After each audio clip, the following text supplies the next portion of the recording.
Hello and welcome everyone to Screenworks. My name is Jordi Uriarte. I'm curator of digital programs at the Photographers Gallery. Screenworks is a program of fortnightly events launched by Fotomuseum Winterthur in Switzerland and the Photographers Gallery in London, with support by Pro Helvetia. Both institutions started this series in April 2020 to jointly continue exploring the evolving nature of the network image. Each of the Screenworks is led by one or a collective of artists, researchers, performers, or curators who take over the screens of the audience to guide them into online spaces, digital practices, or network notions. Since Screenworks started, we have learned how to use makeup in order to avoid facial identification systems. We have collected memes. We have learned about a community of ceiling fan aficionados on YouTube.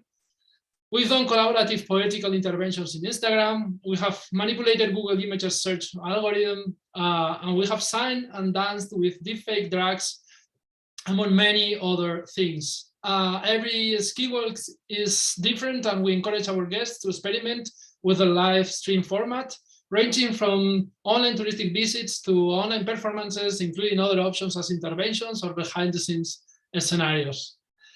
If this is your first Screenwork, please make sure to visit our website, screenworks.com, to check the recordings of all our previous events. Our archive now counts 40 events. And for those of you on Zoom, your microphone should be muted. If not, please go ahead and mute it now. And just so you know, the event is being recorded and will be archived. So please turn off your camera if you don't want to be recorded. Feel free to send any questions to me or to Marco, both privately or in the public chat here in Zoom, and we will bring them to Doreen. And hello from me as well. I'm Marco De Mutis, digital curator at Fotomuseum Winterthur in Switzerland. The internet is often narrated as an increasingly globalized and standardized place. And it's easy to forget how online spaces are created and appropriated by specific community within specific geographic and cultural context and with very different agendas. Network technologies and spaces have allowed possibilities for artistic exchange, for political groups locally to come together, for protests and social actions to be organized and carried out through the medium of the internet. And today we will be guided through different places and temporalities of internet cultures in Mexico. We will be guided through particularly significant digital and network spaces, which have been sites and tools that have shaped social resistance and political critique from the 1990s until today. With us today, acting as the excellent tour guide of Mexican tactical media and hacktivism is Doreen Ríos. During the Screenworks, Ríos will take us through a series of cyber protests fueled by the Zapatista Army of National Liberation to other web-based radical collective actions, as well as the platforms that allowed for the spread of political action and critique. Ríos will start from the retrocollective exhibition of the works of Ricardo Dominguez, curated by her, entitled Cuánto tiempo lleva todo esto, derramándose sin desbordarse, to then move to other diverse political scenarios connecting Mexico, the US, Ars Electronica, and more. Doreen Ríos is an independent curator and researcher, working with digital art and specializing in digital cultures and new media practices. Ríos' curatorial practice focuses on hybrid materialities. She's also the founder of Materia, an online platform dedicated to the research and exhibition of Latin American digital art. Dear Doreen, thanks so much for accepting our invitation and being here with us today. The screen is yours. Thank you so much, and thank you both for the invitation, and pretty much for allowing for this conversation to happen here. Definitely, this is part of an ongoing research, and this is probably the kind of research that you never really finish at any moment of life, but that has allowed me to understand a lot of the current circumstances in terms of network culture in Mexico, and also understanding the development of, say, hacktivist practices and also artistic practices that deal with online spaces. So for me, it was very important also to understand that within the broader context and within let's say, these spaces of conversation that occur online and offline, there's also a very strong link that doesn't necessarily only tie to these stories that we are, let's say, used to hearing or used to reading in regards to the field in which the internet has, in a way, been distributed, or the obviousness of how it has been developed within certain geographical spaces. So yeah, that's where I am basically coming from. And well, I have a very particular approach to this whole story, but what I wanted to do is to start here, because it makes sense for me to start talking about how, in a way, I also became familiar with the internet and how this has been developing in my own experience, let's say, over time, but then also how this has tied with other conversations and other people, particularly within Mexico, whom we have had the opportunity to either collaborate or exchange ideas. So this right here is my grandma's house. My grandma lives in Metepec, here in Mexico, central Mexico, very close to Mexico City. And this is where I spent pretty much all of my childhood. I remember that I didn't really have like proper access to the internet at home until probably I was around 13, 14 years old, which was also the same time where my dad got our first desktop computer. But before that, this is where I would spend most of my afternoons after school. And I find it interesting because I want to take you to one of the places where I used to navigate the internet. So of course, Cybercafe.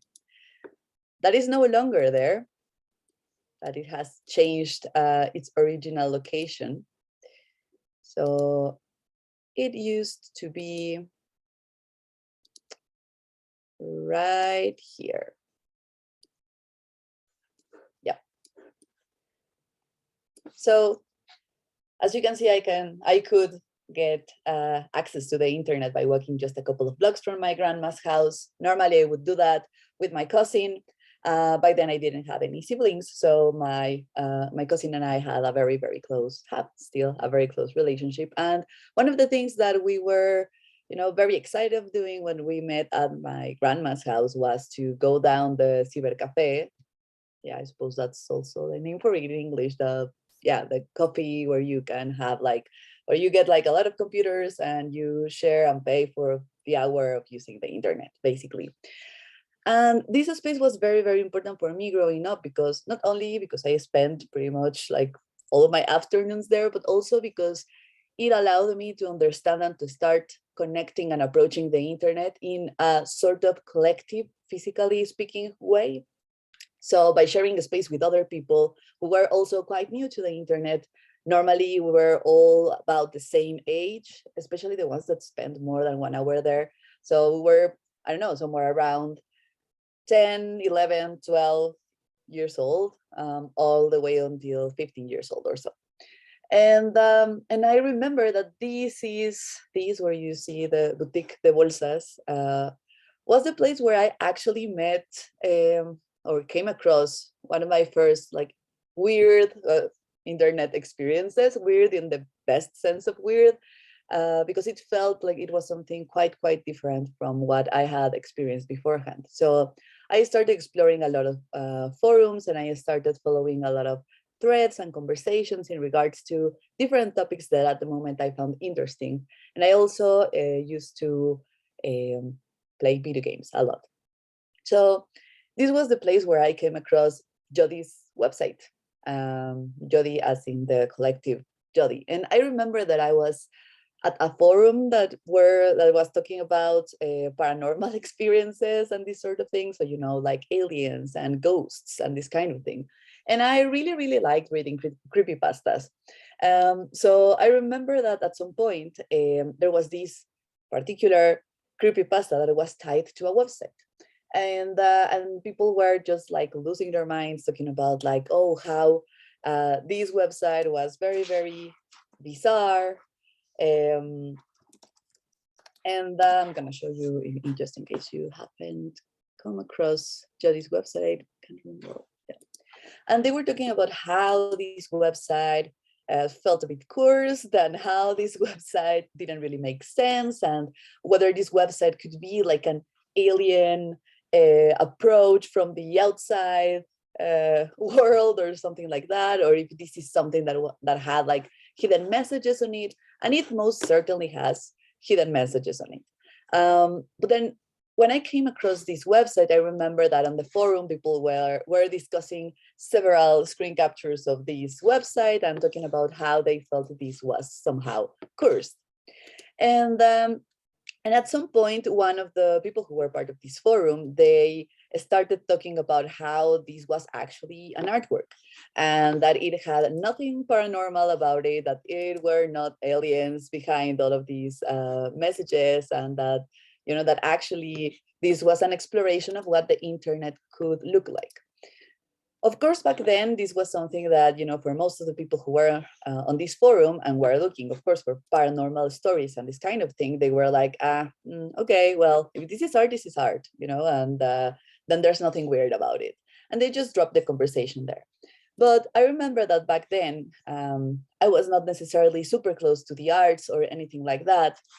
As I was showing you, well, I used to live in a very small town in central Mexico where there aren't much museums or gallery spaces.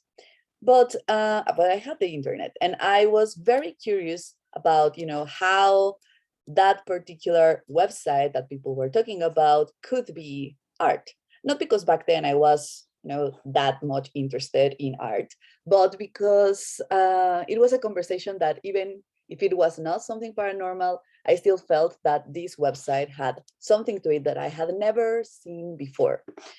And this is the way that I somehow started to connect with this side of the internet that by the early 2000s felt very strange, but also very full of possibilities. As you can see, even nowadays, there are still a lot of these places really close to my grandma's house. Like, there are still a lot of places that can, you know, help out with adding software to your computers and repairing your mobile phones, and even repairing your audio, video, and TVs. So this is, you know, this is something that I still find very, I don't know, somehow charming from this particular area. But then again, as you can see, there ain't much around, there ain't much to do. But this is where I was at. So when I think about the internet, and I think about how the internet started, in a way, becoming something that was relevant for myself, but also the way this connects back to other, or to others, and to particularly the way in which a lot of us here in Mexico start connecting with what's going on online. And this is, well, pretty much the place where I started. And later with time, when I started reading about, you know, everything that has to do with network cultures and digital art and creative online practices and this sort of thing, way later in life, I realized that a lot of the stories that were told in regards to the development of the internet were, of course, being written from within Europe or from within the US and Canada. And there was very few information in regards to how these unfolded in, well, Latin American countries, but then also very specifically talking about Mexico. So when I started researching net art, and when I started researching, say, in a way, these practices that took the internet as the main medium for these conversations to being held, I came across a Floodnet. So, well, I think it's better if we say it here.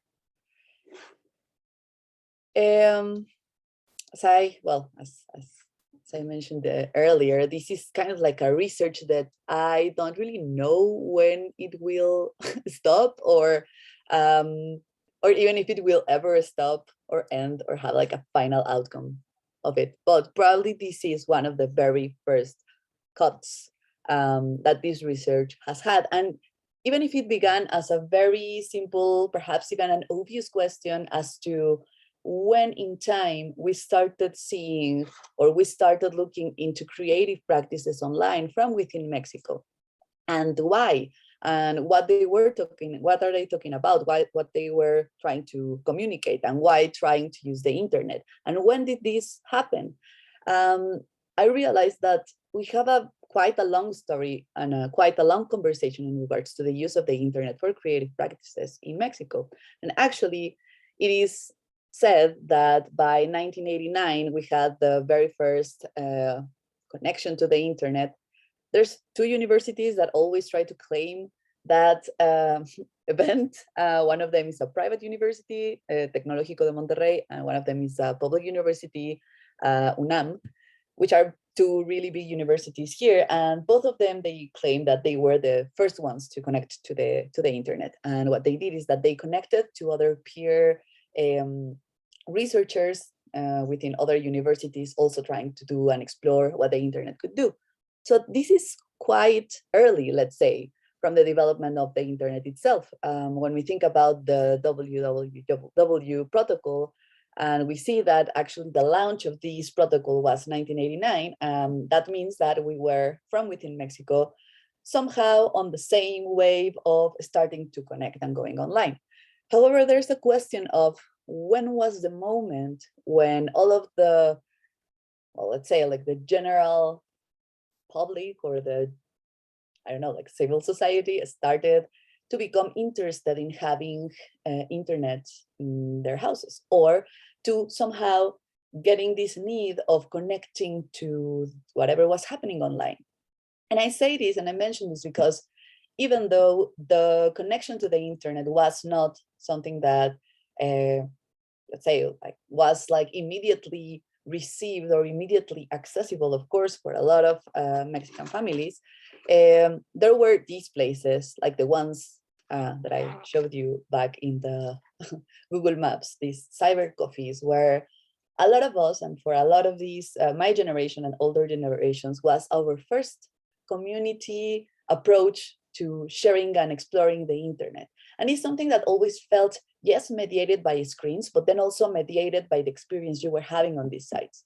And I felt very curious then to think about, well, when was the first time that we realized that we needed to have access, even if it was like through this collective access to the internet? And it was also very early on. It was somewhere around 96, 97, where cyber copies in Mexico became a thing. And this is something that is very, very tied to the, say, the political atmosphere back in the 90s, and that held on until the 2000s. That's how I found Plotnet. So, well, what you're looking at here is this online exhibition that I curated and that opened in the 11th of November last year, so it's quite recent, and which compiles the work of Ricardo Dominguez through a retrocollective lens, which means that it is not something that can be understood just like a retrospective of his work, but actually his work in relation to the collectives that he has been either developing himself or where he has been invited to participate somehow. And while I was doing this research with these questions in mind and trying to get a sense of how the internet started to become a thing or a main medium of conversation in Mexico, and I started exploring which artists or which collectives or which hacktivists or which, people basically were exploring the non-conventional web, let's say. I came across this. Plotnet, it's a net art piece from 1998, which is at the same time a piece of conceptual art, and then on the other hand is also a tool for collective action online. And this is something that I find very, very interesting, because when I was exploring these, when I was doing the research for these, probably around 2016, so quite recently, there was all of this conversation in regards to radical collectiveness, right? And radical collectiveness online particularly, and if there was any way of building a case for creating, let's say, collective actions through protests or through a shared message that could be, in a way, distributed online that felt, very urgent to speak or to critique or to, in a way, place our eyes and conversations on that, especially with all the rise of social media. But when I think about that and when I found this particular artwork, I realized that there was something even more interesting going on with, say, the Mexican internet of the late 90s. So, well, Floodnet very much looks like this. Looked like this. This is now part of the archive of the Net Art Anthology by Rhizome, and it's available online, not only on the exhibition, but on Rhizome's website. And this is how the website looked like. So what you can see, this particular piece is an invitation for collective action against the Mexican government.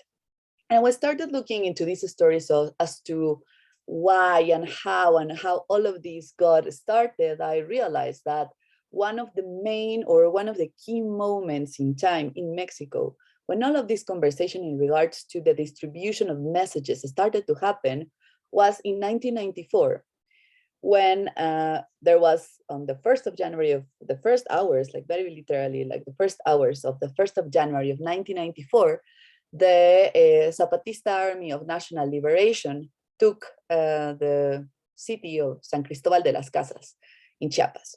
So San Cristobal de las Casas is one of the main or key cities that hold political power and for social and cultural and economical power in Chiapas. Chiapas is state, it's part of the 32 states that conform Mexico. It's a state that is down south. It's a state that is very much covered by jungle. It's one of the places that have like a really, really big biodiversity and of course, a lot of resources. And the EZLN, the Zapatista Army for National Liberation, they took San Cristobal de las Casas on the 1st of January of 1994, protesting against the signing of the Nafta Treaty. So the Nafta stands for the Treaty of Exchange for the North American countries. So this is a treaty in between Canada, the US, and Mexico. And this is seen by the Zapatistas and also by, of course, a lot of other people, the moment in time when, say, the neoliberal powers became very, very strong. And of course, one of the areas that was at risk, or is still sadly at risk and being exploited, is Chiapas, because they are very rich in natural resources. And what this treaty meant is that the US and Canada could just come over to Mexico and place whatever company or spot or anything that they want to settle in Mexico could be easily and freely done. And this exchange, of course, it's supposed to be something that in a way works for both sides, or let's say it works in multiple ways, not something that is unidirectional. Let's say the general scenario is that, of course, both the US and Canada, what they do is that they come over to Mexico to exploit our natural resources, not only in Mexico, of course, but within this treaty, this is something that was allowed for. And it was something that was very problematic. Also, this is a treaty that got signed off by, well, that was proposed by a former Mexican president, Carlos Salinas de Gortari, which is also one of the former presidents that holds one of the, like hardest memories in terms of crisis and economical collapse. And the president that came after him was Ernesto Zedillo. Ernesto Cedillo was the one that signed of this treaty, and on the 1st of January, this is the treaty that got put into action. So the Zapatista movement took San Cristóbal de las Casas to protest the signing of that treaty. And the first thing that they did, and this is something that I found while researching what happened that night, is that the EZLN had this, the Declaration of Independence of the Lacandona Jungle. That's the name of the document, the first Declaration of Independence of the Lacandona Jungle. And they also launched the, it is the sort of like a manifesto for indigenous women's rights. So both of these treaties, the first thing that they did is that they came over to the local government, the local newspaper, which was not tied to the government, which is something that is very, particular in Mexico, particularly during the 90s and the 2000s, where we see a lot of censorship from the media, and the media being in a close relation with the government and with other powers at play, that didn't allow for a lot of conversations to be held. This particular local newspaper was not tied directly to any of these political parties or anything like that. So the EZLN came with these treaties and gave them to this newspaper. They knocked on the door like at, I don't know, 2 in the morning on the 1st of January. And they were like, what I want you to do is not to write, write the news in regards to this, or to communicate this only through your newspaper. What I want you to do is to send this by fax to all of the international media that you know. And they recall, Gaspar Morquecho, which was the director of this newspaper, he recalls that one of the key figures of the Zapatista movement is Subcomandante Marcos, that he directly came to him and he said, we know that it is important that this information is spread around locally, but we also know the censorship that the government imposes on the media outlets. So just send it to all of the contacts that you have via fax. So they sent it to some newspapers in the UK, in France, in the US. And what happened is that by the next morning, it was already morning in Europe, so that was a strategy. There were a lot of newspapers and media outlets in Europe, particularly, talking about the first Declaration of Independence of the Lacandona Jungle. So the Mexican government couldn't do much about it. Normally, back then, and even now, it was super, super normal that all of this just got covered. It got censored. No one was talking about it. Nothing is happening. No one saw anything. That's the way that rolled.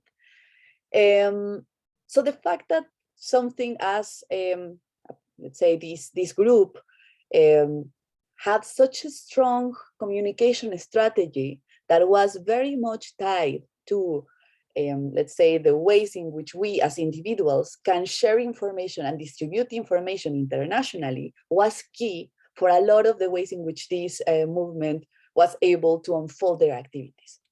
So of course, when the internet was becoming part of the general conversation in regards to innovation, in regards to the, let's say, early promises of the internet, which we all know that had to do, with something like the communication utopia and a place free of censorship and all of that. This is something that caught their eye. And all of this, well, part of this research, it is here just, if anyone wants to go on and read it, this is a first text that I wrote about all of this story that I'm telling you right now, that I called the Zapatista Army of National Liberation in Cyberspace. And what I realized by doing this research, well, apart from having, like artists and bands in other places talking about the Zapatista movement, such as Rage Against the Machine, of course, what we have is that they started to build this protocol of how to be participative in forums online. Because the Zapatista movement very, very early in time realized that the internet forums revealed a lot of potential allies, internationally speaking, of people who could be not only interested in approaching them and understanding their their fight, let's say, but also people who were looking into a similar goal or who were critiquing a similar thing. So they build up all of these a strategy or methodology for connecting online, which pretty much is traced in here, and which pretty much goes into the Zapatista movement met in the jungle. They were living in the jungle, high in the mountains, where, of course, not only there was no internet access by 1994, 1995, 1996, of course, even now it is very hard to get internet access in these areas, but places like San Cristobal de las Casas were already starting to connect to the internet through particularly university spaces. This was one of the first places that were interested in having internet or access to the internet somehow. Not only for distributing information within their campuses, but also to start, sharing research and sharing ideas with other peers in other countries. So what they did is that they met weekly. They had weekly meetings when they were discussing certain topics that they found at this time very, very important. Someone took notes on this. They shared like a collective conclusion or resolution in regards to a particular topic. Another member would be in charge of personally taking all of these notes to a person within a university in Chiapas, and this other person would access these internet forums and type away the messages that the Zapatista army were talking about and sharing. And then they would come back the next week with all of the answers that this particular entry on these forums got, and make another meeting and in a way discussed what happened in that conversation, put that back, write the notes, and put that back on the internet. So it was sort of a process of exchange that was, of course, not direct how we would do at the moment, but that's the way that back then, it happened. It's interesting to me to see that there was this particular moment that later on was the reason why FloodNet got created, and the relationship of the EZLN with Ricardo Dominguez work, but also with the Electronic Disturbance Theater, which is a US collective working with hacktivism, performance, electronic literature, and net art. Because in 1997, there was an act of genocide against a group of allies of the Zapatista movement. This particular group was called Las Abejas, and an armed armed people that they were identified as a paramilitary group came into the small town that Las Abejas were living in, and they killed a lot of people, basically. No one really talked about that in Mexican mainstream media, and this was very problematic, of course. And the EZLN were the very first ones who shared this information online, and that's how this story got out there, and the Mexican government couldn't do much to cover that up. So in response to that, and since the Mexican government was not saying anything about the situation, was not declaring any kind of anything, no, they didn't care. They just want this to go away, no one to look back, and just to teach the Zapatista allies a lesson, basically.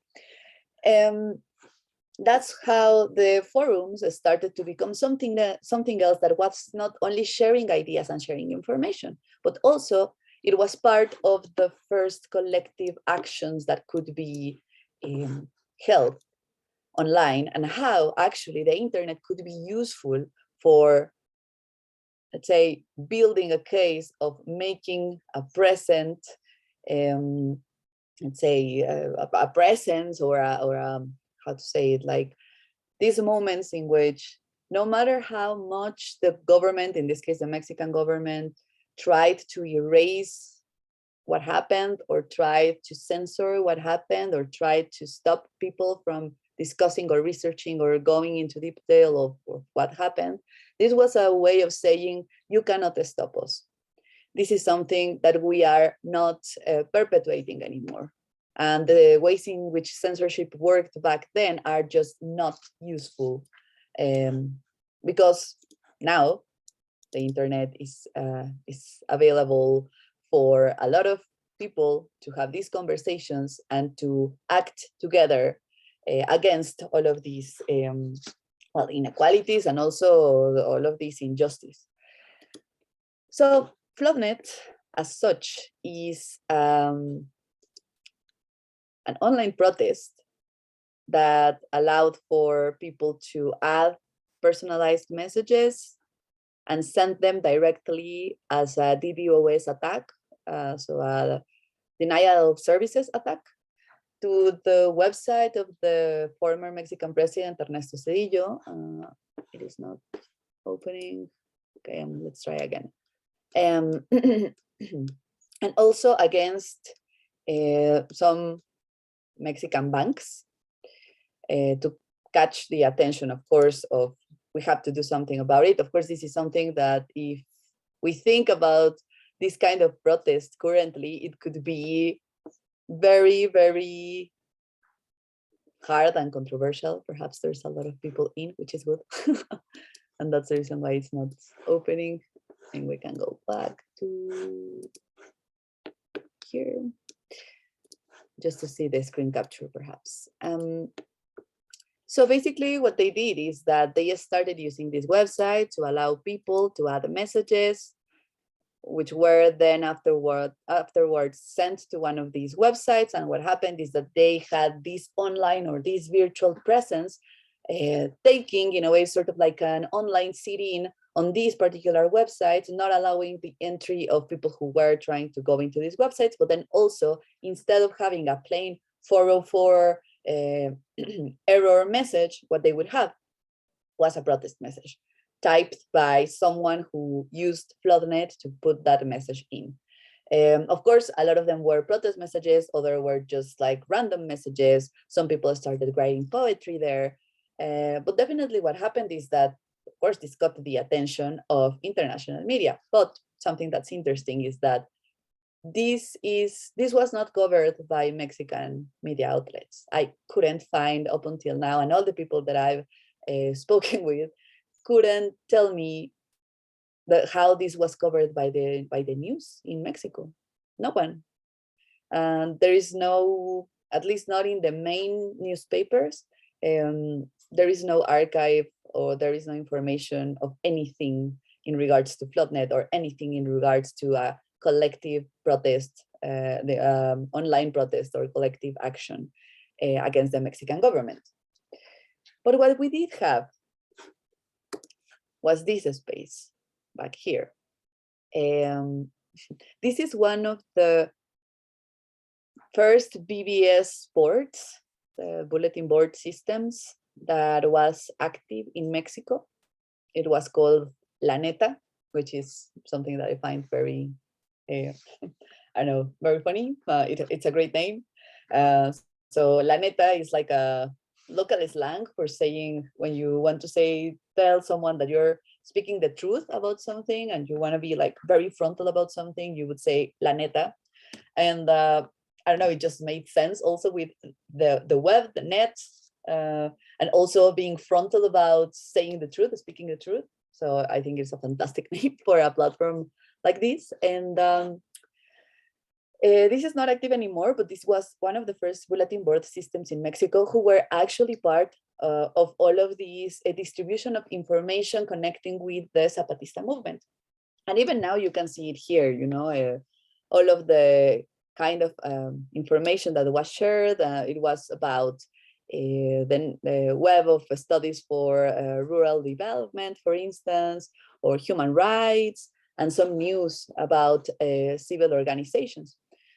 So La Neta was one of the, let's say, main areas where these conversations were happening that was outside the media, the general media outlets in Mexico. And And I find very interesting that this is a place that feels somehow in their approach, which was also, I think this website, I think it was active from like 1994, something like that, as first as a bulletin board system and then afterwards as a website.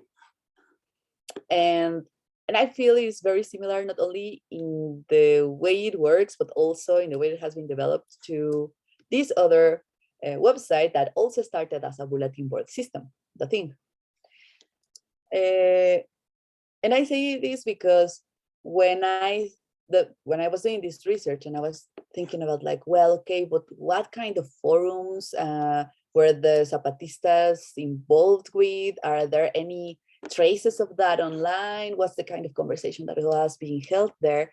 I came across this tool, La Neta and The Thing, over and over and over. These were part of the main, let's say, forums or the main conversation spaces where this was happening. And then, of course, we have other things such as the Committee for Mexican Solidarity, I think that's the translation for it, and that was sharing in other places such as the US, in New York, all of this information on like printed fanzines, on more like a guerrilla communication kind of thing, in regards to what was happening in terms of the Zapatista army and their actions.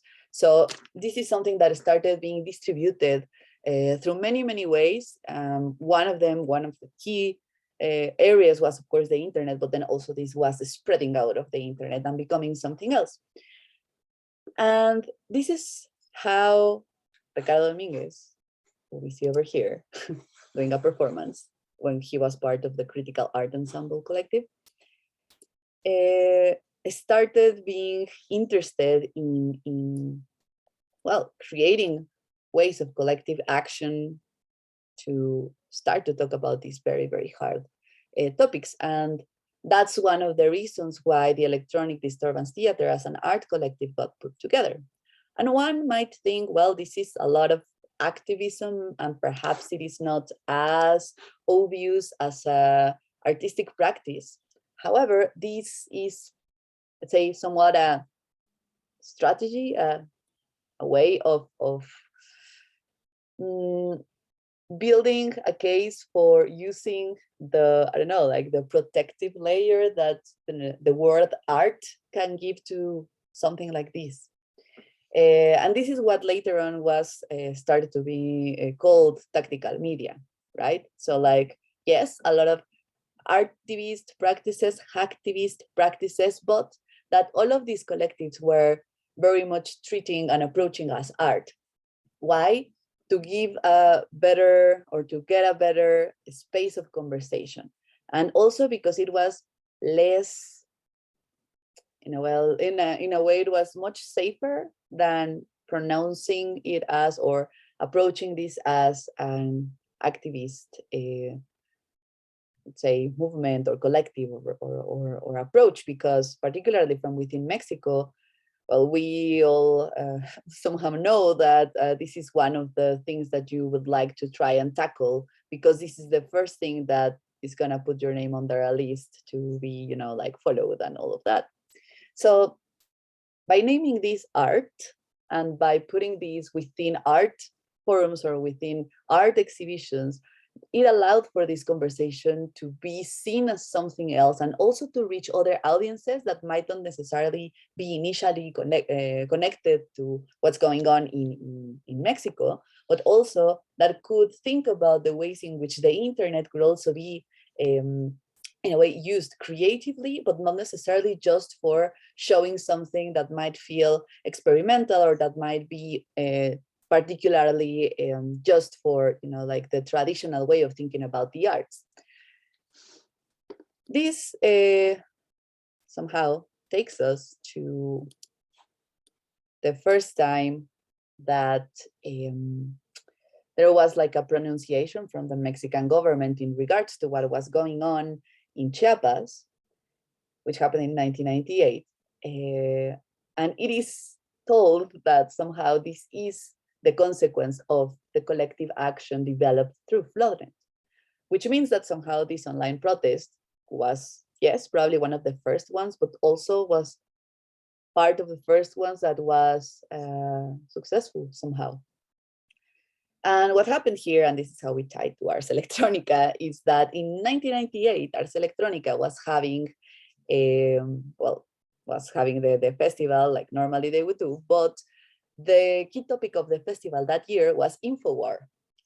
And it tied perfectly to what the Electronic Disturbance Theater was doing in terms of radical collectiveness online, and looking into what was going on in Mexico and connecting directly to the Zapatista movement and using the internet to spread these ideas that wouldn't be able to be spread in any other way, at least not within Mexico, and that in a way also protected this group and the allies of this group, because somehow the Mexican government knew that there was a bigger, let's say, group of people out there that they could not silence or they could not censor, at least not as easily as they would do locally. This is one of the reasons why it started to become very, very important for the let's say, civil society to understand that the internet is a place where, at least during the 90s, could be interesting to be connected to, interesting to be sharing ideas through, because, yeah, it's probably one of the first places where a lot of the, a lot of journalists and a lot of artists and a lot of activists felt that they could start having conversations that couldn't be held any other way. So during this Ars Electronica in 98, the Electronic Disturbance Theater wanted to present Floodnet. And they chose to present Floodnet, or to name Floodnet, a performance. And this is a decision that I find very interesting because, yeah, I mean, Ricardo Dominguez and part of the Electronic Disturbance Theater we're working with performance arts for quite a while, but also we're always like within this conversation of, yeah, how do we build a space for urgent topics to be held or to be understood through these particular performances. And in 1998, what they proposed was to bring that to Ars Electronica and to have this collective protest happening live from Ars Electronica. The story goes, and I can show you a little bit of that because it's on the book that that was developed for the exhibition that is showing up here. There are some stories shared by Amy Sarah Carroll, who is also part of the Electronic Disturbance Theater, where she is talking with Ricardo Dominguez and he's sharing some of the memories in regards to all of this. And one of them, here, you have it. They're talking about how this raised a lot of polemic around Floodnet and around the practice or the artwork of the Electronic Disturbance Theater. And how in 1998, even if the main topic of the Ars Electronica at that time was InfoWar, there were some artists and collectives that didn't feel that what they were doing through Floodnet was right or should be available. And everyone was having this conversation about whether this was legal or not, and if this was something that could be successful or not, and why they were doing this, and all of that. When they received a phone call with a warning, where basically what they told Ricardo Dominguez was, we know where you are, we know where you live, you have to stop this. You cannot continue having all of these protests and sit-ins happening online. You need to stop. And this is something that started happening when they targeted not only the Mexican banks and Ernesto Cedillo's website, but also they targeted the Frankfurt stock market website and the Pentagon website. So that's when things became very, very intense. What happened back there is that this website was placed on a server of NYU, NYU, the University of New York, where Stephen Gray, which is part of the Electronic Disturbance Theater back then, he used the NYU servers to host this website, and he also received a call telling him that they had to take down that website because it went against the rules of NYU, and then they had to do all of this transaction. And they have this part over here that I find very funny when they say that when they close this website that they have there, to in a way try to release themselves somehow from the possible consequences, legal consequences of this. When they went back to the US, they had to sell the project, and they sold this project to another group of hacktivists that's called Artmark, who also have a very interesting connection to radical collective actions online.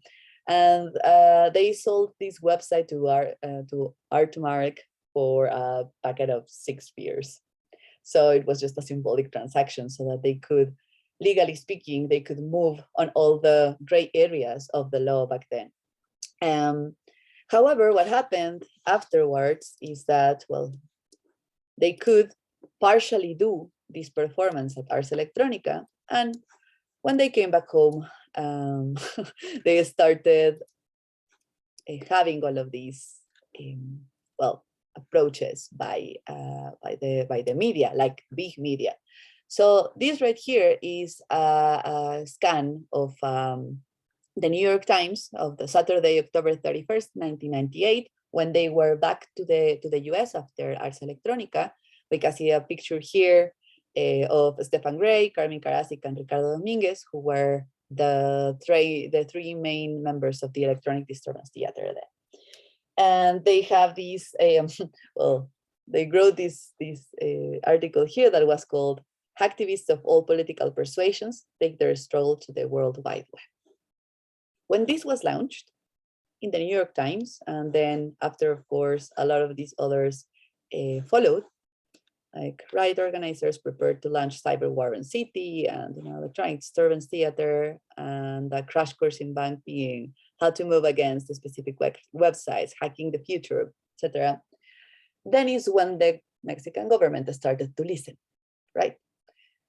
Story goes, as far as I know, that the US government contacted the Mexican government, and they told the Mexican government, hey, we are having this issue.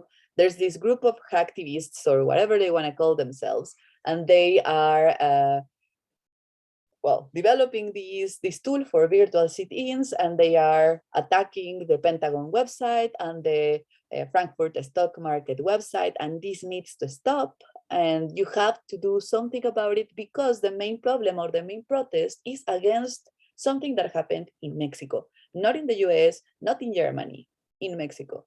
So around the first days of November, there had to be like a public statement made by the president where he talked about openly the genocide that happened in Chiapas year before against this group, Las Abejas. And he started talking about how, yeah, we're gonna follow that up. We're gonna, do the full research into it, and we're gonna find the people who are guilty for this atrocity. And this doesn't represent the Mexican government. And, you can imagine the sort of thing. This is something that was very big, because it's probably one of the first times in Mexico, 1998, when president made a statement talking about how a collective action in the internet was, in a way, took into consideration for him to put that statement out. Funnily enough, even when that happened, there was no Mexican news outlet or newspaper that fully covered the story. They were just like, well, the president says that some people online hacked something somewhere, and that that's how he came to realize that this event happened in Chiapas. I mean, you can take your own conclusions out of that, but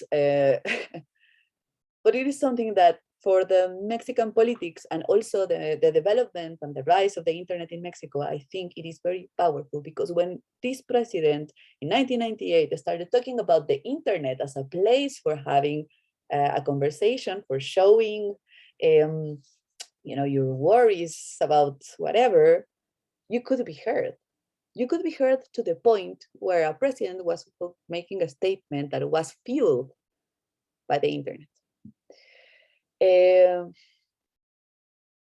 Yeah, so this is like the first part of the story, I suppose. And this is just, part of the conversation that was being held from there.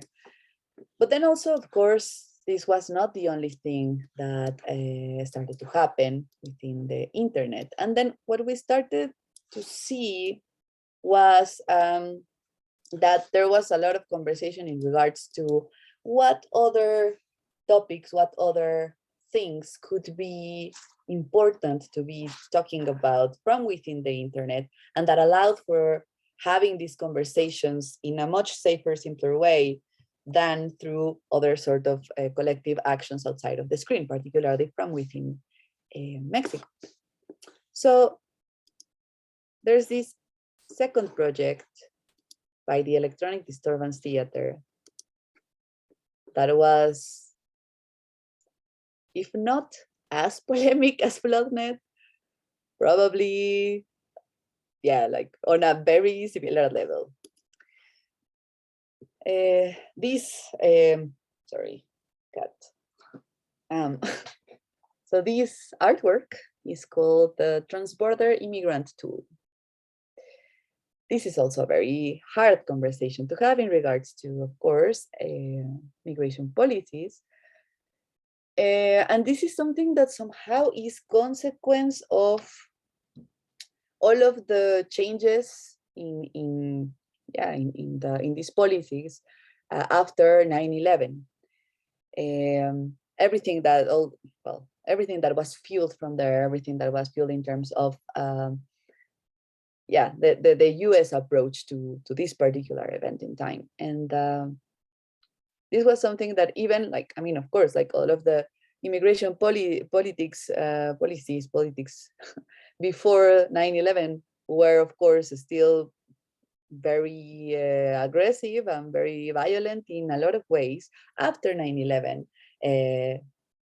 they became even more violent, especially because there's this particular moment in time where it was during Bush's administration.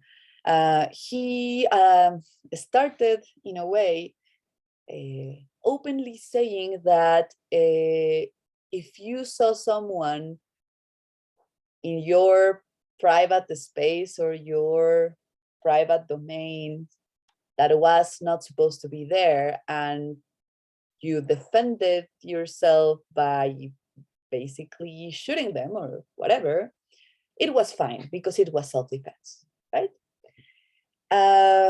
So, just in case you were thinking about that Trump was probably the peak of that time, I would say that actually Bush was the peak of that time. The level of conversation that was being held in terms of human rights and migration politics, and especially all of this tension between Mexico and the US, was very, very heavy. So this was the second moment in time where the Electronic Disturbance Theater now became the Electronic Disturbance Theater 2.0, with new members that now included Amy Sarah Carroll, for instance. They created this device. This is the online version, but originally they created a set of poems that had instructions for crossing the border securely. And what they were using is that they had these GPS access to mobile phones back then, even if they were not super sophisticated mobile phones. you could still find a way to access the coordinates where the person was sending this message from. And what happened is that when they identified these messages, they would send a poem, which were basically instructions about something to be aware of at that point, that geographical point and that moment of the day. So perhaps it's about where to find water, or perhaps it's about how to I don't know, get some food, or perhaps it is about like some species that are there, like animals and spiders and you know, the snakes and all of that, and what to look or take care, or how to, in a way, make yourself a little bit safer. This is something that only happened on, let's say, on theory, let's say. This is something that was never actually launched. You can imagine all of the problems that this could entail. But what I find interesting is that they were always talking about this project as if this project was already put into place, was already being used. And of course, this just like, well, everyone lost their minds. I mean, it was, you know, it was something very heavy. And of course, it was also something very heavy because it was done with funds from UCSD, from like the University of California in San Diego. So yeah, it was a very hard, very tense conversation. But also, this is where I find very interesting. Like, what else can we look into if we are building through the arts or culture? Like, there's a lot of things that even if they are not working, let's say, technically speaking, they can allow for conversations that are very, very urgent. And that at this point, of course, the fact that someone went out there and said like, well, there's this group of, I don't know, artists or hacktivists that are sharing directions or instructions on how to illegally cross the border, like that is something that puts like immediately an eye and a conversation about migration politics. And this is what they wanted to do. So, well, this is actually an artwork, like I said, is something that only existed as a prototype. So on some Motorola phones, like old Motorola phones, that have been exhibited in a lot of places, particularly media arts, festivals and museums that are interested in this kind of conversation. So for the exhibition, I mean, I can switch it to English. For this exhibition, we built all together with, well, actually, Ian Allan Paul was the one who designed this interface. We found a way to rescue all these audio files because they also exist as audio files as an accessibility approach as well. And they have also like the text and the repository for the texts available here. So what we did is to recreate that on different ways of exploring transborder immigrant tools. So we have the follow a route, we have explore the border, read the poems. You can go and look into the files or the audio playlists and about the archives. So if you click on follow a route, you can see the poems popping up. And then you can stop and listen. Xikin huascaita huelice 30 metros tlen campael toki nincha. Hicuatlal toki inincha pantlali tlen tohtolontic. Cactus, creosotas, cuaui tlen mezquites, calme tlailcawali tlen anque quixcotona nopa tlauactocanajia. Motlapasoltije itzala itensaja nopa tambos tlen ixnesca tzictic. Tlan tiquinita miak netzisi patlanticate so tiquincaqui sosomoca, xisencuili xinehnemi. Nexisi temitiani quimachilia ixnescayo yayawik uan tlen pepetlaca panyoyomi tzotzoncali, quehuacsete huaquetl. Tlan nexisi quichiua semixli, amo ximomatlalana, yon xiquincuamotla. Ximotlalo, so ximopiki icatlaquemitl. It is important to mention that this poems were not only available in Spanish and in English, but they were also available in Nahuatl, Otomí, and a couple of other, Zapoteca, I think, as well, and other, native languages in Mexico, which also ties to, of course, another conversation in regards to who are the people who are trying to cross the border and why. So I find this very powerful, and we really wanted to have all the audios out there. And at some point we were like, well, should we translate them? Should we have like a, I don't know, like a proper area for each of them? Maybe you can choose the language. But then when we were designing these, we're like, no, let's just put them at random, because in the end, well, the poems or the messages that you received while typing away could also arrive in any of these languages. So that was one of the bugs, let's say, that the prototype had. But then in the end, I think it is important to represent that, because it allows for other conversations to be held, yeah, in regards to migration. And well, that's one of the ways. And then you also have the explore, the frontier, the border, the frontier. It looks like this. And depending where you are, like how close you are to, let's say, a snake or a cactus or the mountains, no, or coyotes. That's the kind of messages that you would receive. And I think it's also important to mention that all of these, even if it does have a particular aesthetic to it, in terms of course, we look at these and the first thing that comes into mind is like, well, it's like old internet, right? Like it communicates without necessarily having to be super direct, a moment in time. But also all of these, for me, for the exhibition, but then also for them, it was very important to understand who they want to approach, or let's say, what are the needs of the audiences that are going to be looking into this. So, for instance, going back to this story of the rise of the internet in Mexico, currently around 85% of people in Mexico who connect to the internet, we do it through a mobile phone. So that means that only around 15% of people in Mexico connect to the internet through a laptop or a desktop or any other kind of computer.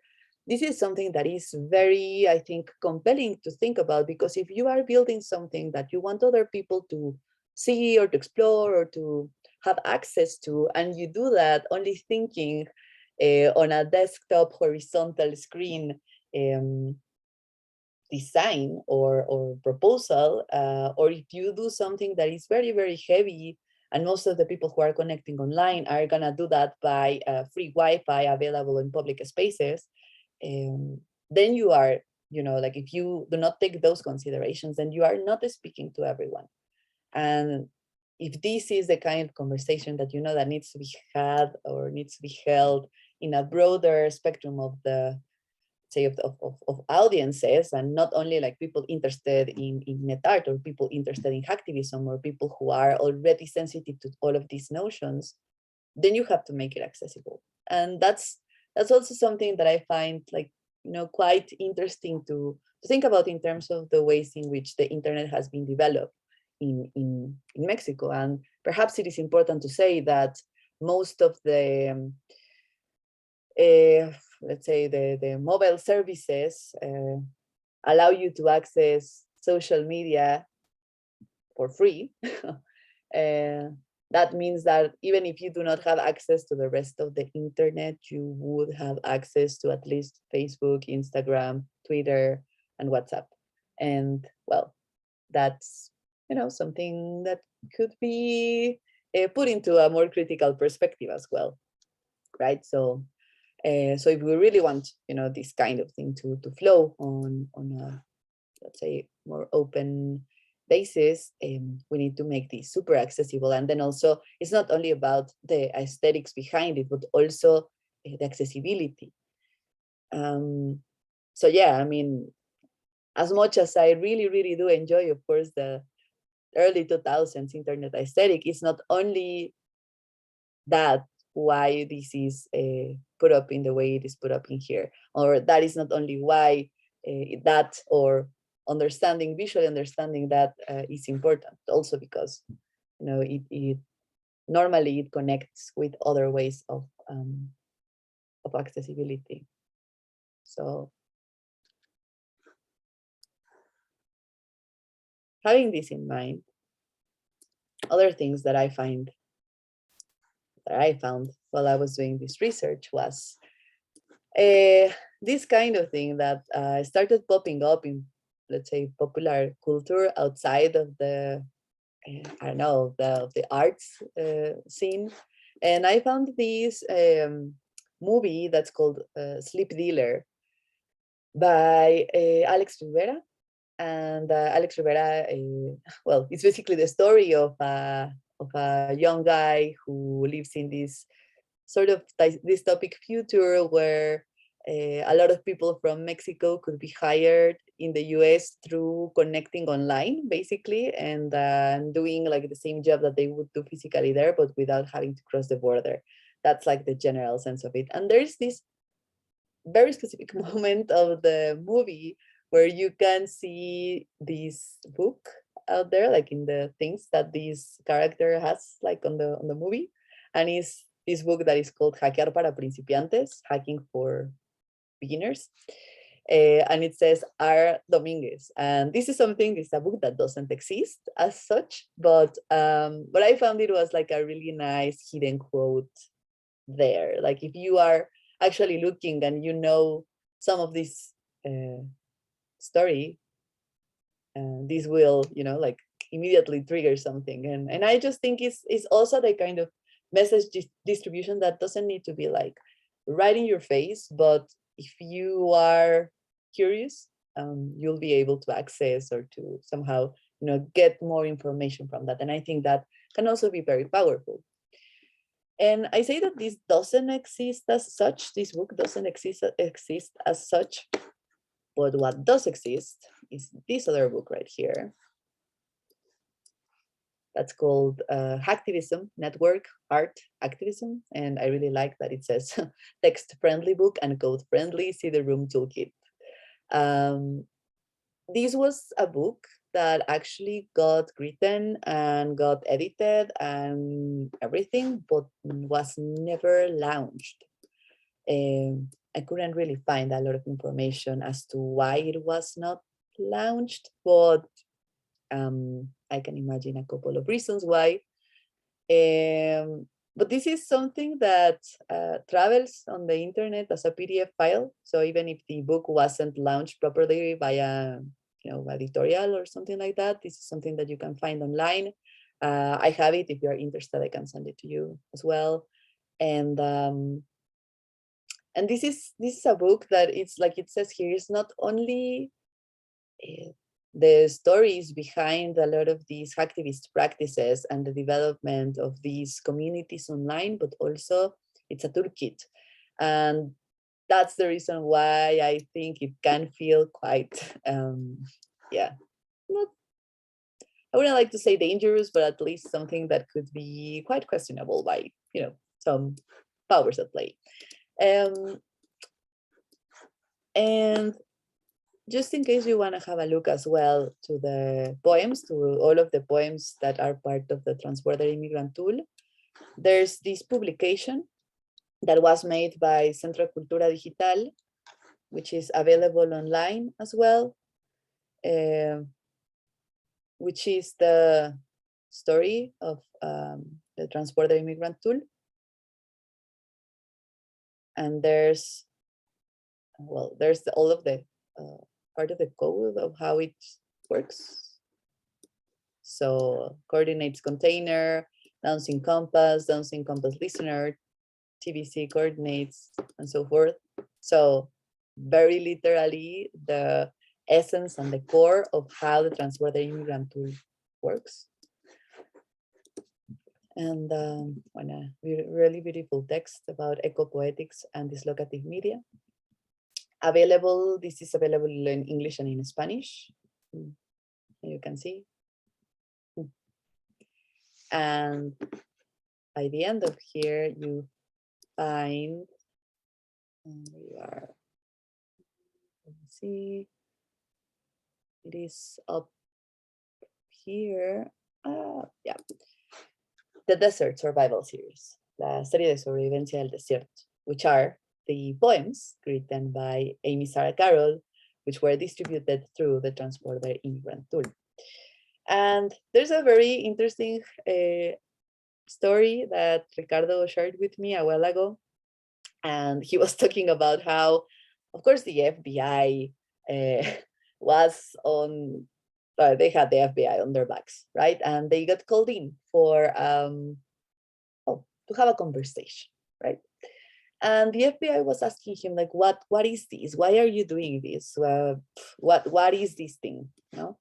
And Ricardo was like, well, it's obviously an artwork, right? Like it is an artwork, and it is shown in museums, and it is shown in galleries, and it has poetry in it, and it has, you know, we're talking about tactical media, but then we're talking about new media, and this is something that people are doing right now, right? Like this is part of that conversation. And the FBI was like, but why do you think, or how could you explain the difference between performing an illegal action and doing an artwork? And they started going back and forth to this conversation about whether poetry could be disruptive and whether art could be illegal, and whether, you know, all of these conversations that I can imagine could be very interesting to be held with an FBI agent, right?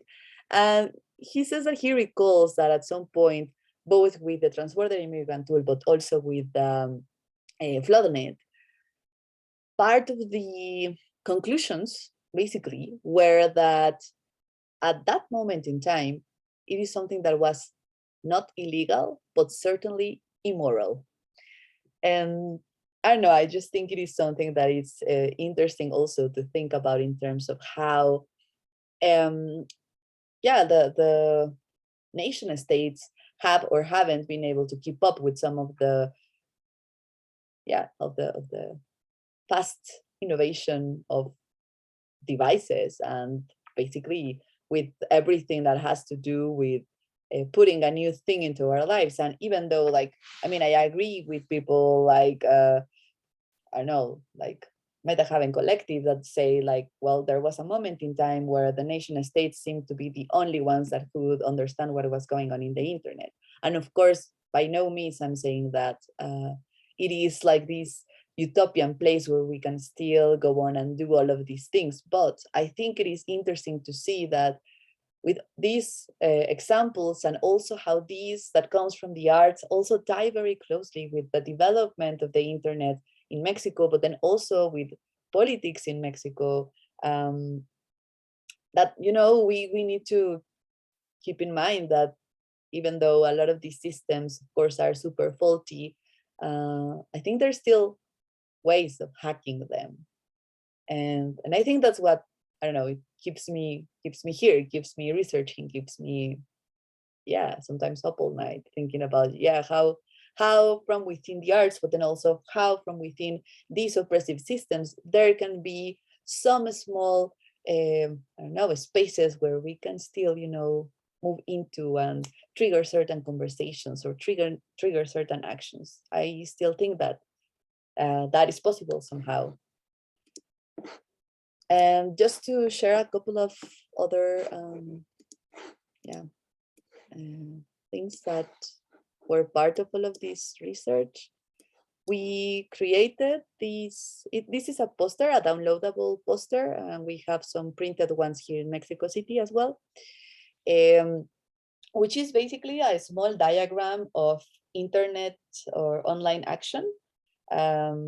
So what we did is that this is, of course, inspired and informed by a lot of researchers who have been talking about tactical media for quite a while, and electronic civil disobedience as well.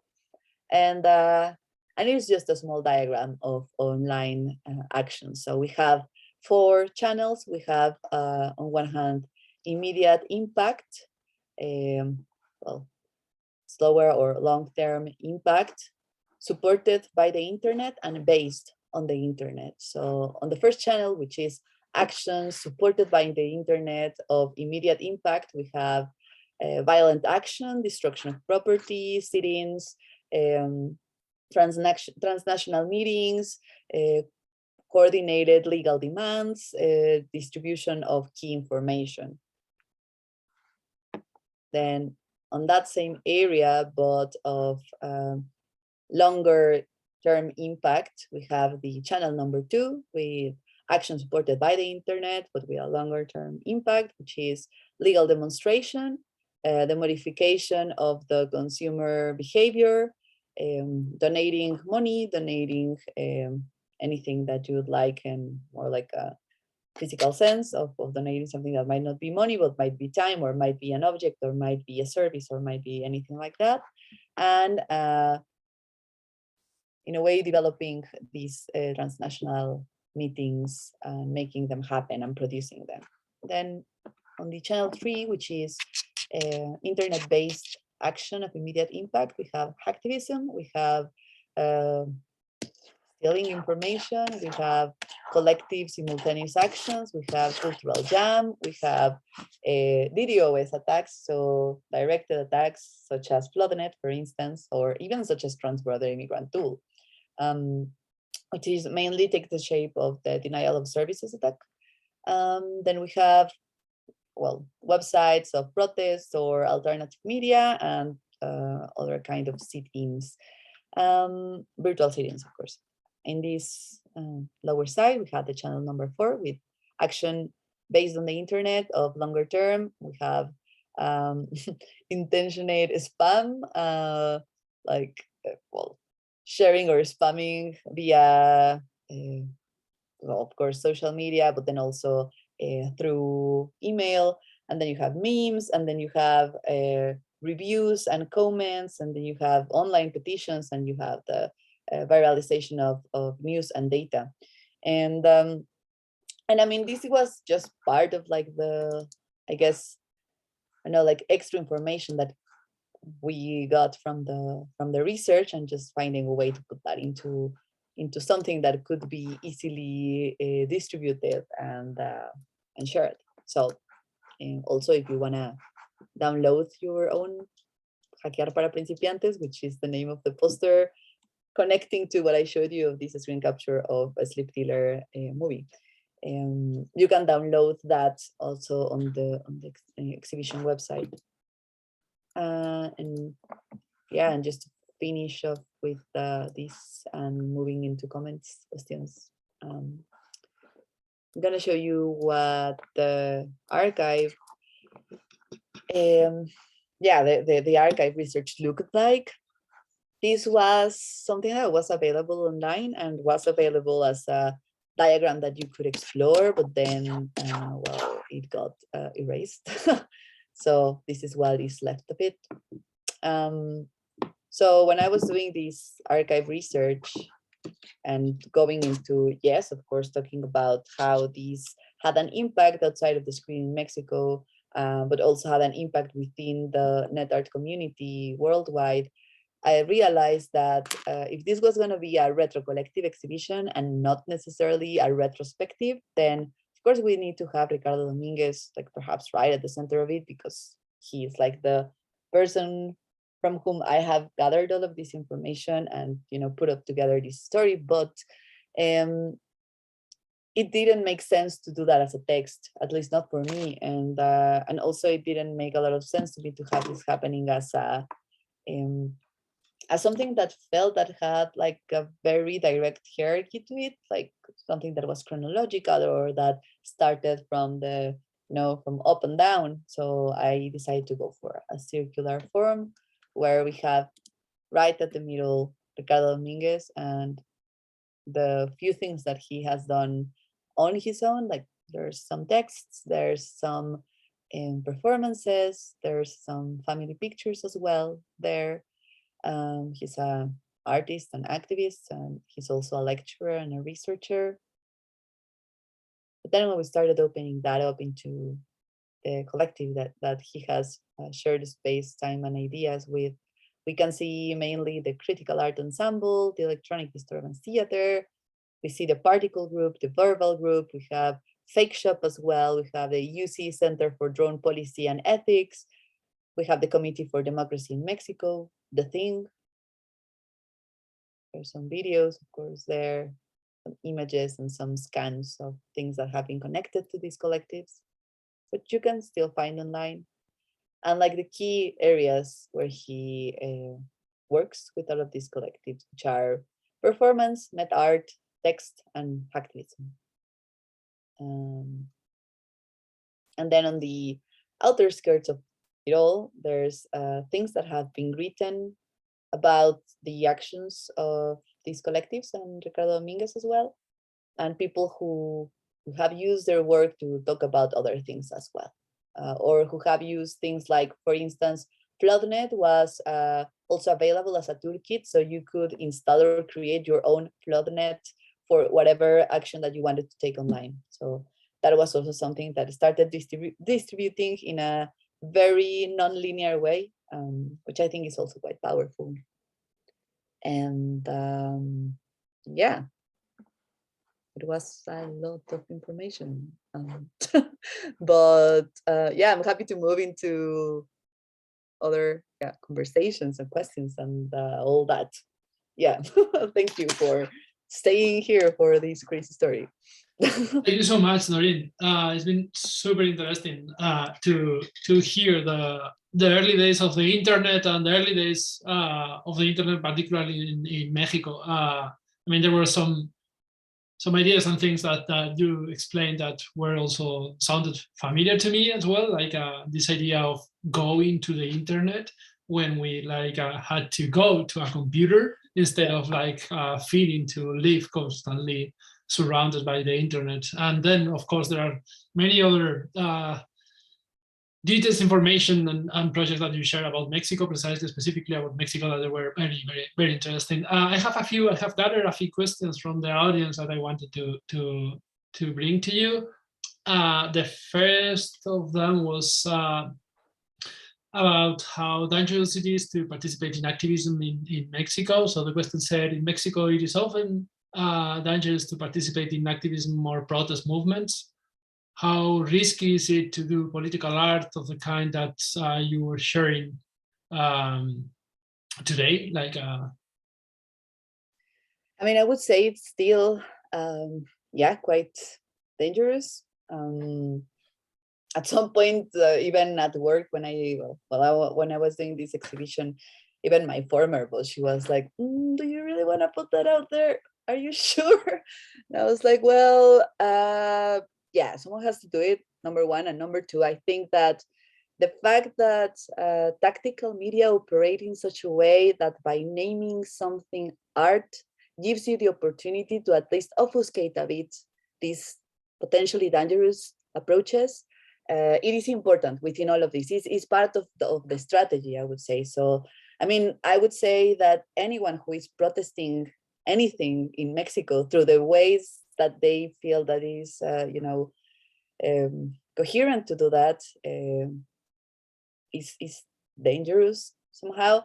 But I would say that probably it is a spot that might find a better way of allowing for these conversations to happen, instead of only going outside to public demonstrations or going and taking the streets. I think that is probably much more dangerous. So even if it is somewhat dangerous, at least until now, I mean, I have some colleagues and friends that work with this kind of topics right now, like Dora Bartilotti or Leonardo Aranda, who are very much tapping into these conversations as well, who luckily haven't really received any kind of threats. I guess somehow, at least in Mexico, whenever you talk about this is an artwork, or this is a performance piece, or this is a net art, whatever, there is, of course, this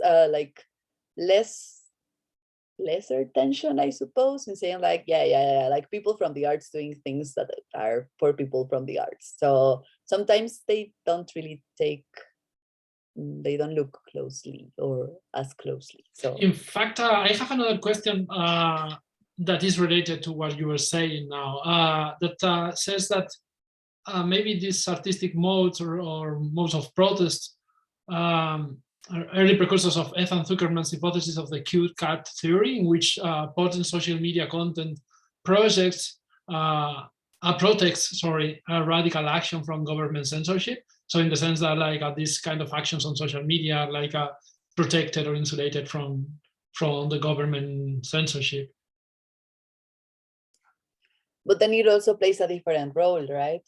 When you put something on social media as well. And I think I don't know, it's something that you can see it's starting to take a very different shape, because of course from within social media and political action within social media, it might not be censored by the government, but it might be censored by social media, right? And even if it's a really weird spot or really weird place to tap somehow, I also think that it could, I don't know, like a lot of the people that I am close with that are trying to create all of these like the channels for conversations about things, they try to take at least, you know, some like guidance or some like key ideas of how to do that if you are gonna operate from within social media.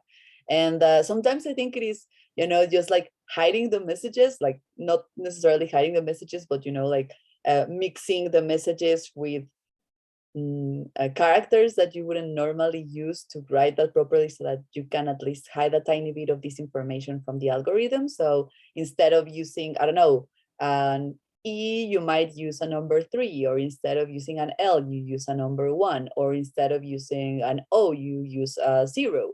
And this kind of thing, sometimes I think that even if it doesn't feel as, you know, hacking in the bigger sense of hacking, somehow it allows for that conversations to happen and to be fueled even within social media.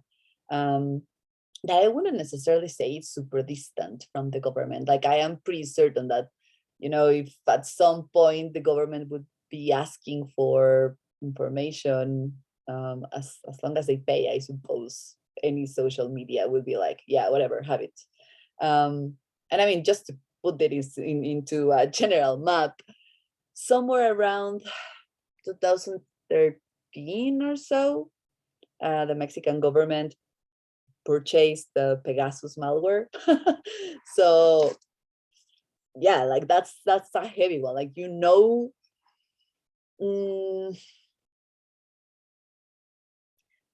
it might not necessarily be safe-ish, at least not if you know, if you don't know how to move from within. But yeah, yeah, I don't know. Thanks a lot, and thanks a lot also from my side for the wonderful and super informative presentation so far. Maybe one more question, also from Offsite Projects.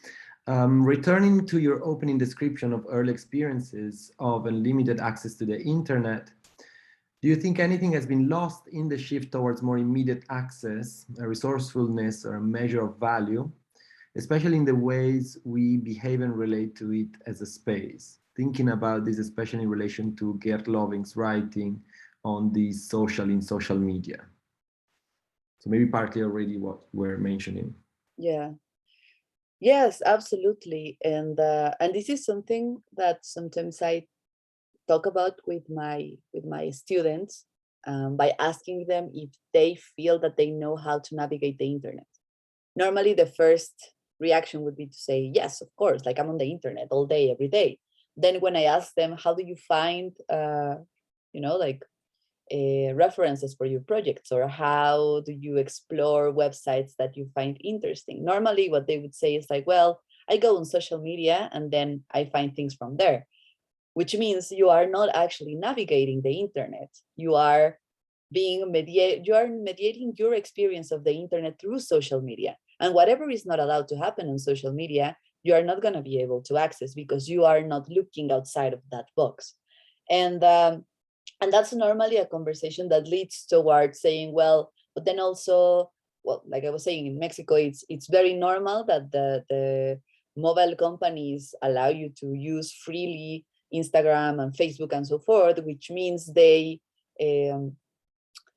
make you less interested in going into, whatever, Firefox or Tor or whatever you're using, and actually typing something away and trying to explore things from there, because that is much more expensive than actually going into just, Facebook or Instagram or whatever, and looking for information from within this particular mediating platform. And I think that is very, very problematic, of course, because who is mediating these communications? And I mean, we know who, of course, but and we also know that I don't know, like the goals that they have for this mediation do not necessarily tie with our own personal stand in terms of how we want to communicate. So, I mean, I think it has definitely switched the conversation into, well, we do not use the internet as such. We do not surf the internet as such. We do not know how to move around on the internet. We only know how to access social media, and from there, how to get the rest of our information, our rest of the navigation. And sometimes my invitation is to, just make the experiment of researching online and not closing any tab while you do that. And just going from the links that you are allowed to go for, from the websites that you have already opened. So if you Google, you only use Google or DuckDuckGo or whatever you're using once. And afterwards, the experiment is just to go from link to link to link of what the internet and these web pages allow you to access to. And normally they get surprised by how far they can go from there. And it's just like a small experiment of navigating, right? It's not even like having a proper direction, I suppose, but yeah, I mean, that's the kind of sensibility that we do not really have anymore. It's like we are just in like really big shopping malls, and we think like the internet are just the stores that are inside of this shopping mall, when actually outside there are other things going on, right? So, and related also to this, I mean, not only talking about how the internet is explored or like an experience today, there's another question that on the public chat, asking about how the internet is going to be in the near future. Tamar is asking, how do you think the Web3 will change things or can support protest and civic purposes? Well, I guess it depends of what we understand by decentralization, right? Yeah, I would say that, I don't know, like I mentioned a tiny bit on the presentation navigation, is that I still think there are ways, of course, to hack part of these structures, but then also jumping into this conversation in regards to, yeah, like Web3 would be like absolutely decentralized and would allow for transactions that do not necessarily have to be tied to an institution or have to be tied to a let's say, I don't know, power at play that exists outside of the internet, can also be quite tricky if we do not know how to navigate these spaces, right? Like, even if we feel like, well, like everything is decentralized or everything cannot be necessarily directly traced back into my, I don't know, the way of that I have connected or built these distributed conversations, I think we have to be very much aware that this is not there by chance. This is there because it's useful. And normally for the people that this is useful for is the people that are already in power, whatever power that is, political power, economical power, social power, cultural power even. And so if that's the case, I think, of course, it is an opportunity to understand all of this decentralization as a way to, in a way, potentiate or support these these movements, these activist and hacktivist movements. But I think we have to go little by little, right? Like, we're gonna have to go and explore the land before deciding where to build our houses. That's what I would say. Like, I don't really think it's gonna represent something that is radically different, at least not in the first stages of it, as long as we are not full on going into the conversation of it, like actually getting a better sense of what does this mean for our interactions and who is mediating them, because that's also one of the tricky parts, right? Like when we talk about like the immateriality or apparent immateriality of these transactions, of these conversations, of these interactions, or whatever we want to call it, I think that in a way, navigating the idea that they are immaterial always leaves behind the trace that actually we have, at least still in 2022,